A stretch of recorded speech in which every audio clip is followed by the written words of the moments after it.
ఆయన మంత్రిగా ఉన్నాడు. సో ఇప్పుడు కూడా అనేక అంశాలు మేము చేస్తున్నాం. ఓకే వెంకటస్వామి గారు మళ్ళీ మీతో మాట్లాడుతున్నాం. ఏం చెప్తారు అంటే 10 మంది ఎమ్మెల్యేలు కూడా వాళ్ళ పార్టీలో లేరని చెప్పేసి కాంగ్రెస్ నాయకులు చెప్తున్నారు. అంటే మీ పార్టీలో లేరని మీరు చెప్తున్న పరిస్థితి, అసలు వాళ్ళు ఏ పార్టీలో ఉన్నట్టు? గతంలోనే చెప్పినాం కదా, మా పార్టీలోనే ఉంటే మా తెలంగాణ భవన్లో జరిగే మీటింగ్లకు రమ్మని ఆహ్వానించినాము, దేనికి రారు. వాళ్ళు ఏంటంటే రెంట్కి చేటర్ రేవర్లాగా అయిపోయారు. అటు ఈ పార్టీలు లేరు, ఆ పార్టీలు లేరు. ఎక్కడ గాంధీ భవన్ కూడా వచ్చి కూర్చోలేదు. గాంధీ భవన్ సంజయ్ గారు వచ్చారు. వెంకటస్వామన లేదు, గాంధీ భవన్ కి సంజయ్ గారు వచ్చారు. ఎందుకు వచ్చారు అని చెప్పి సంజయ్ గారు ఒకసారి వచ్చారు కదా గాంధీ భవన్. అదే చెప్తున్నాను నేను. నాగేంద్ర రాడు, హైదరాబాద్ సిటీలో దాని నాగేంద్ర, మిగతా ఎమ్మెల్యేలు రారు. ఇక మీ పార్టీ బీఫామ్ మీద పోటీ చేసిండు ఎంపీగా, ఇంకా అంతకన్నా పెద్ద సర్టిఫికేట్ ఏముంటదన్నా? ఒప్పుకుంటున్నా కదా, నేనే చెప్తున్నా. వాస్తవం, మీకు ధన్యవాదాలు. నిజాన్ని ఒప్పుకున్నాడు. కానీ ఇంత ఇప్పుడు వెంకటస్వామన్న గారు లాంటి సీనియర్ సలహాలు ఆ పిసిసి గానీ ముఖ్యమంత్రి గానీ తీసుకుంటే వీళ్ళ పార్టీకి పరిస్థితి వచ్చేది కాదు. లాభం ఏం జరగాలి? వాళ్ళు వ్యక్తిగత స్వార్థంతో వచ్చినారు. వాళ్ళేమో ప్రజా సంక్షేమం కోసం రాలే. ఇప్పుడు నేను ఈ స్థాయి మీద ఉన్నా, నా పార్టీ వాళ్ళు నన్ను హెచ్చరిస్తారు, రేపు నన్ను ఇంత ఓపెన్ గా మాట్లాడుతున్నా. నేను డెఫినెట్ గా నా పార్టీ వాళ్ళు నన్ను అడుగుతారు. కానీ నిజమే మాట్లాడదలుచుకున్నా. నేను నిజమే పార్టీ పుష్డ్ అంటే ఎట్లా అంటే ఒక కార్నర్ కు నెట్టవేయబడ్డం, సమాధానం చెప్పుకోలేనటువంటి కార్నర్ కు నెట్టవేయబడ్డం. వాళ్ళతో వచ్చిన లాభమే లేదు మాకు. అన్నా మీకు నిజం ఒప్పుకున్న ధన్యవాదాలు. కానీ ఇదే నిజాన్ని వాళ్ళ పీసీసీ ముఖ్యమంత్రి ఒప్పుకునే స్థాయిలో లేరు. బరాబర్ బాధాప్తా ఆయన కండవలు కప్పింది దేవుని కండవలు, అసలు వాళ్ళు మా పార్టీలో లేరంటారు. సంజయ్ గారు నేను చెప్పినట్టు గాంధీ భవన్కి ఒకసారి పోయిండు. ఈ దానం నాగేందర్ గారి వ్యవహారం ఏంటంటే డైరెక్ట్ బీఫామ్ మీద పోటీ చేసి నాకు సంబంధం లేదు, నేను ఇళ్ళనే ఉన్నానంటే ఇక వాళ్ళు ప్రజల విజ్ఞతకు వదిలేస్తూ ఉంటారు. ఇంకొకటి ఏంటంటే చీమలు పెట్టిన పుట్టలు పాములకు ఇరువైనట్టు అని మనం చిన్నప్పుడు వేమన పద్యం చదువుకున్నాం. ఈరోజు సేమ్ అదే సీన్ రిపీట్ అవుతా ఉన్నది. ఈరోజు పాపం కాంగ్రెస్ కష్టకాలంలో ఉన్నటువంటి సమయంలో జీవన్రెడ్డి గారి లాంటి వాళ్ళు పార్టీ మారకుండా ఆ రోజు ఉన్నటువంటి ప్రభుత్వం మీద దాని పాలసీల మీద చాలా అంటే చాలా పెద్ద ఎత్తున పోరాటం చేసి ఒక పుట్టను నిర్మించిండు. ఆ పుట్టలు ఏంటంటే రేవంత్ రెడ్డి అని ఒక పాము వచ్చి ఈ చీమలన్నింటినీ బయటకు పంపించి చంపే ప్రయత్నం చేస్తూ ఉన్నది. ఇంకొకటి వెంకటస్వామన్న మాట్లాడుతూ ఏం చెప్పిందంటే విమర్శల గురించి, ఆ జీవన్రెడ్డి గారు గత 10 సంవత్సరాల్లో చేసినటువంటి విమర్శల గురించి తను ఈరోజు సమాధానం చెప్పుకోవాలా అంటా ఉన్నాడు. అంటే గతంలో రేవంత్ రెడ్డి గారు సాక్షాత్తు వాళ్ళ అధినేత్రి సోనియా గాంధీ గారినే బలిదేవత అన్నాడు. అంటే అంతకన్నా పెద్ద విమర్శ అయితే జీవన్ రెడ్డి గారు అంతకన్నా పెద్ద విమర్శ అయితే నాకు తెలిసి కేసీఆర్ గారి మీద ఏనాడు కేసీఆర్ గారి ప్రభుత్వం మీద చేయలేడు. అంటే బలిదేవత విమర్శ కంటే పెద్ద విమర్శ ఏనాడు జీవన్ రెడ్డి గారు చేయలేరు. ఎందుకంటే అంత పెద్ద తన ఏంటంటే ఒక రాజకీయంలో కూడా చాలా గొప్పగా ఉన్నటువంటి కాంగ్రెస్ పార్టీ కూడా జీవన్ రెడ్డి గారికి దాదాపు 40 ఏళ్ల రాజకీయ జీవితంలో 14 సార్లు బీఫామ్ ఇచ్చింది. కాంగ్రెస్ పార్టీ కూడా బాగానే చూసుకుంది కదా. ఒకటి చెప్తా ఉంటారండి సందీప్ గారు, మీరు కాంగ్రెస్ పార్టీ జీవన్ రెడ్డి గారికి 14 సార్లు బీఫామ్ ఇచ్చింది అని చెప్పి అందరికి ఒక్కటే సమాధానం ఏంటంటే బీఫామ్ ఎందుకు ఇస్తారండి? గెలుపు గుర్రాలకు బీఫామ్ ఇస్తావు, లేకపోతే ఇంకా క్యాండిడేట్ ఎవరు దిక్కు లేకపోతే జీవన్ రెడ్డి గారిని బతిలాడి బామాలి పోటీ చేపించినటువంటి చరిత్ర కాంగ్రెస్ పార్టీ గారిది. ఎందుకంటే చాలా సార్లు ఇప్పుడు వినండి అంతకన్నా సమర్థులు. ఇప్పుడు బీఫామ్ ఎందుకు ఓడిపోయే క్యాండిడేట్ బీఫామ్ ఇస్తారు మీ పార్టీ? వెంకటస్వామి ఒకటి ఓడిపోయే క్యాండిడేట్ బీఫామ్ ఇస్తుందా? వెంకటస్వామి గారు ఓడిపోయే క్యాండిడేట్ కు బీఫామ్ ఇచ్చిందా? ఎంపీ టికెట్ మా పాలసీ ఎంపీ టికెట్ ఎక్కడ ఇస్తారండి? ఎంపీ టికెట్ ఎక్కడ నిజామాబాద్ కి ఇస్తారా? జీవన్ రెడ్డి గారు అంటే నిజామాబాద్ జిల్లా గుర్తొస్తుందా? జీవన్ రెడ్డి గారు అంటే కరీంనగర్ జిల్లా గుర్తొస్తుందా? మరి మీకు ఒకటి వెంకటస్వామి గారు లెట్ మీ కంప్లీట్. మీరు మాట్లాడేటప్పుడు నేను అడ్డు తగలే, మీ దానికి సమాధానం చెప్తా వినండి. ఒకటి వినండి. శుద్ధ తప్పు ఎందుకు అవుతుందండి? జీవన్ రెడ్డి గారు అంటే మీకు ఏ జిల్లా గుర్తొస్తుందండి? జీవన్ రెడ్డి గారు అంటే కరీంనగర్ గుర్తొస్తుంది. ఇదే ఎంపీ టికెట్ నిజామాబాద్ ఎందుకు ఇచ్చిరండి? అదే కరీంనగర్ ఎంపీకి ఎందుకు ఇవ్వలేరు మీరు అంటా ఉన్నాము. ఈరోజు కరీంనగర్ ఎంపీగా ఇచ్చినట్టయితే ఫలితం వేరేగా ఉండేదా కాదా? అది నేను చెప్పేది ఏంటంటే జీవన్ రెడ్డి గారు అంటే మన అందరికి గుర్తొచ్చేది కరీంనగర్ నిజామాబాద్ కాదు. వీళ్ళు ఎంపీ టికెట్ ఇచ్చేటప్పుడు ఆ విధంగా ఇచ్చారు. ఇంకొకటి 14 సార్లు మేము ఇచ్చిన అవకాశం మళ్ళీ చెప్తా ఉన్నాను. ఈరోజు 14 సార్లు అవకాశం ఎవరైనా గెలుపుకున్నారు. మా పార్టీ అయినా, మీ పార్టీ అయినా, ఇంకో పార్టీ అయినా గెలిచే అభ్యర్థులకే టికెట్ ఇస్తాము. అది ఆనవాయితీ సర్వే చేసుకుంటాము. ఒకటి ఎవరైనా ఇస్తాం. ఓడిపోతామని తెలిసి మీరు ఇచ్చిర్రా అండి? ఓడిపోతామని తెలిసి మీరు ఇస్తున్నా మీరు చెప్పండి. ఇంకొకటి నాకు ఒకసారి ఓడిపోతే నెక్స్ట్ టైం ఇవ్వలేదు, మరి ఆయనకి లెట్ మీ కంప్లీట్ మళ్ళీ గెలుస్తాడు అని ఇచ్చిరండి. ఎందుకు ఇస్తారు? ఓడిపెట్టోళ్ళకి ఎవరు ఇయ్యమండి? ఓడిపెట్టోళ్ళకి ఎందుకు టికెట్ ఇస్తుంది పార్టీ? వెంకటరమణ గారు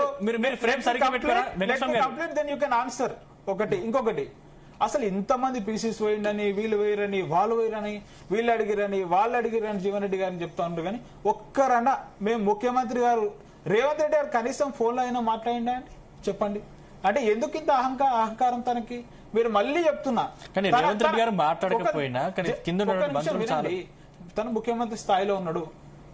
ఎవరు అవునన్నా కాదన్నా తను ముఖ్యమంత్రి అవడంలో ఈరోజు జీవన్ రెడ్డి గారి పాత్ర ఏం లేదా అండి? కాంగ్రెస్ పార్టీని బతికిస్తేనే కదా ఆ కాంగ్రెస్ పార్టీ అయిన పుట్టలను పోయి చేరింది.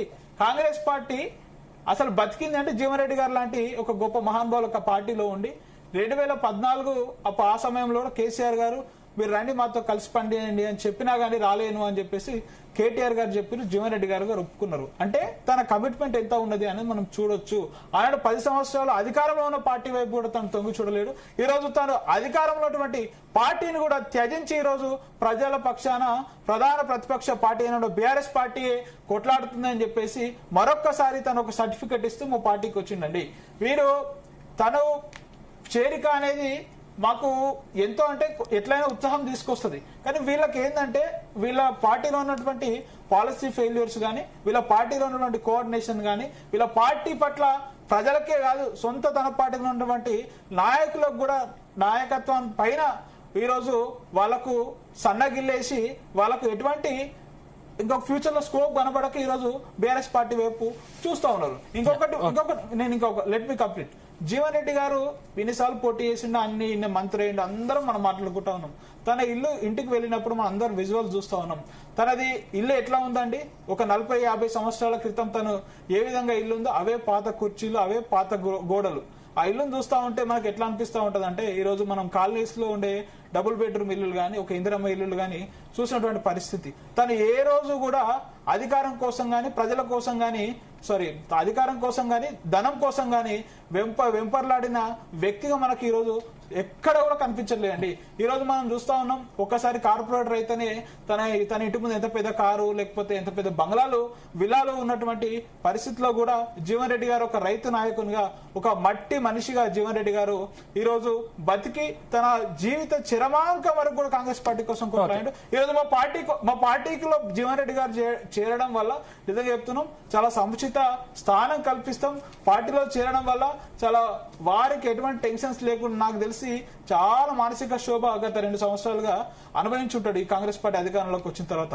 అటువంటి శోభ అంతా పోయి నిజంగా వారి ఆయుష్ కూడా ఈ బీఆర్ఎస్ పార్టీకి వస్తే పెరుగుతుంది. ఎందుకంటే ప్రశాంతమైన జీవితం ఇక్కడ వారికి లభిస్తుంది. కేసీఆర్ గారు చాలా గొప్పగా చూసుకుంటారు. ఎందుకంటే గతంలో కేశవరావు గారు లాంటి వ్యక్తిని ఎంత గొప్పగా తను చూసుకొని ఎప్పుడు తను అంటుపెట్టుకుని ఏ విధంగా ఉన్నాడో నాకు తెలిసి ఈరోజు అత్యంత హైయెస్ట్ పోర్ట్ఫోలియో ఒక సెక్రటరీ జనరల్ లాంటి ఒక పోర్ట్ఫోలియో ఇచ్చో లేకపోతే అంతకన్నా గొప్పది ఇచ్చో ఈ రోజు జీవన్ రెడ్డి గారిని ఖచ్చితంగా ఈ పార్టీ చూసుకుంటుందని చెప్పేసి మరొకసారి చెప్తా ఉన్నాం. నాగార్జున గారు సార్ ఏం చెప్తారు? అంటే బీ పార్టీలో కూడా లుకలుకలు బయటపడుతున్నాయి, వర్గ విభేదాలు తారాస్థాయికి చేరుతున్నాయి. ఈటెల రాజేందర్ గారు కూడా పార్టీ మారే అవకాశాలు కనిపిస్తున్నాయి, ఖచ్చితంగా బీఆర్ఎస్ లోకి వెళ్తున్నారు అని కొన్ని రోజులు ప్రచారం జరుగుతుంది. నిజమేనా? ప్రచారం మీరే అంటారు కదా సార్, జెన్యున్ కాదు కదా. ఆయనకి ఏమవుతుంది? సెంట్రల్ మినిస్టర్ అయ్యే అవకాశం ఉంది, రేపు పార్టీ ప్రెసిడెంట్, రేపు మా పార్టీ ప్రెసిడెంట్ అయ్యే అవకాశం ఉంది. అంత పెద్ద లీడర్ ఇప్పుడు ప్రెసిడెంట్ ఎంపీగా ఉన్నారు, ఎమ్మెల్యే ఓడిపోయినా మళ్ళీ మేము తీసుకొచ్చి ఎంపీ టికెట్ ఇచ్చి దగ్గరుండి గెలిపించుకున్నాం. ఇలాంటి పార్టీ కాదని చెప్పి ఎలా బయటకు వస్తారు సార్? ఆయనే ప్రెస్ మీట్ పెట్టి ఆయనే ఖండించారు. ఎందుకు ఇలాంటి మాటలు మాట్లాడతారు నాకే అర్థం కావట్లేదు. నేను ఎందుకు మాట్లాడతాను? నాకు ఇంత సముచితాన్ని ఇంత గౌరవం ఉంది, ప్రధానమంత్రి గారు డైరెక్ట్ గా మాట్లాడతారు లేదా అమిత్ షా గారు డైరెక్ట్ గా మాట్లాడుతారు. నాతో అంత యాక్సెస్ ఉన్నప్పుడు నేను ఎందుకు మాట్లాడాలి? నేను ఏ గేట్ దగ్గర ఏ ఇంటి దగ్గర గంటలు వెయిట్ చేసే అవసరం లేదు, డైరెక్ట్గా వెళ్ళి మాట్లాడుకోని వస్తాను. అలాంటి పొజిషన్లో నేను ఉన్నాను. మళ్ళీ ఇంకో పార్టీ వెళ్ళి మళ్ళీ ఆ గేట్ దగ్గర ఈ గేట్ సార్ ఒకసారి ఆయన చూసి వస్తాను సార్ అని చెప్పి మళ్ళీ అడుక్కొని బతిలాడించుకుని అంత అలాంటి పరిస్థితి నాకు అవసరం లేదు. నేనేం పార్టీ మారలా. మరి ఎవరైతే రోమర్ క్రియేట్ చేస్తున్నారో వాళ్ళ దగ్గర పోయి అడగని చెప్పేసి ఈటెల రాజేంద్ర గారు డైరెక్ట్ గా సాక్షాత్ చెప్పడం జరిగింది. ఇంకపోతే మన తెలంగాణ కాంగ్రెస్ గురించి వద్దాం. సోదరులు కూడా చాలా చక్కగా చెప్పారు అసలు వాళ్ళ పార్టీలో ఏం జరుగుతుందని. వాళ్ళు చదువుతుంటే నాకు ఒక స్టోరీ గుర్తొచ్చింది. పూర్వకాలంలో భస్మాసురులు అని చెప్పి ఒక అతను ఉండేవాడు, రాక్షసుడు. శివేని ప్రార్థిస్తుంటే శివే ఏం చేస్తాడంటే ఒక వరం ఇస్తాడు. తీరా ఏం చేస్తాడు? భస్మాసుడు తీసుకుని ఆ చేయి మొత్తం ఆ శివ మేము పెట్టాలని ట్రై చేస్తాడు. సో ఇప్పుడు తెలంగాణ కాంగ్రెస్ పరిస్థితి కూడా అంతే ఉంది. తీసుకురాలి వీరు రేవంత్ రెడ్డిని తీసుకొచ్చుకున్నారు, పిసిసి అధ్యక్షుని చేసుకున్నారు, ఆ తర్వాత ముఖ్యమంత్రి చేసుకున్నారు. ఇప్పుడు పరిస్థితి ఏంది? సెంట్రల్ హైకమాండ్ నాకు మంత్లీ వీక్లీయో లేదంటే ఇయర్లీయో నాకు 6 months ఒకసారి నాకు పేమెంట్లు వస్తాయో లేదా నాకు డబ్బులు అందుతాయో లేదా మాత్రమే చూసుకుంటున్నారు. తెలంగాణ ఏం జరుగుతుందో ఏదో పట్టించుకోవట్లేదు. ఈడేం చేస్తున్నారు రేవంత్ రెడ్డి గారు, నెక్స్ట్ 20 సంవత్సరాలు 30 సంవత్సరాలు కాంగ్రెస్ ఓటేయమని ఎవరన్నా పోయి అడిగితే అది కార్యకర్త కావచ్చు ఇంకోలుగా కావచ్చు చెప్పు తీసుకుని ఎమ్మడిపడి కొట్టే విధంగా ఈరోజు పరిపాలన జరుగుతుంది. అది వాస్తవం. సో ఇంకా అంటే జీవితంలో కాంగ్రెస్ కి ఇంకొక 20 సంవత్సరాలు మనం చూడకు. అలాంటి సెంటర్లో 20 సంవత్సరాలు దాదాపు ఇప్పుడు 15 సంవత్సరాలు అయిపోయింది. రేపు అధికారం రాదు. సో 20 సంవత్సరాలు సెంటర్లో వాళ్ళ మొహం చూసే పరిస్థితి తెలియదు వాళ్ళు చేసిన పనికి. ఇంకా రేవంత్ రెడ్డి గారికి 5 సంవత్సరాల పరిపాలన అప్పచెబుతున్నారు కాబట్టి నెక్స్ట్ ఇంకొక 20 సంవత్సరాల కాంగ్రెస్ అనేది ఇక్కడ రాకుండా దగ్గరుండి వాళ్ళే చేస్తారు. 6 గ్యారెంటీలు 6 గ్యారెంటీలు ఎంత బాగా అమలు చేస్తున్నారో మనం చూస్తున్నాం. మనకు తెలుసు. కింద గ్రౌండ్ స్థాయికి వెళ్తే ప్రజలు కొడుతున్నారు.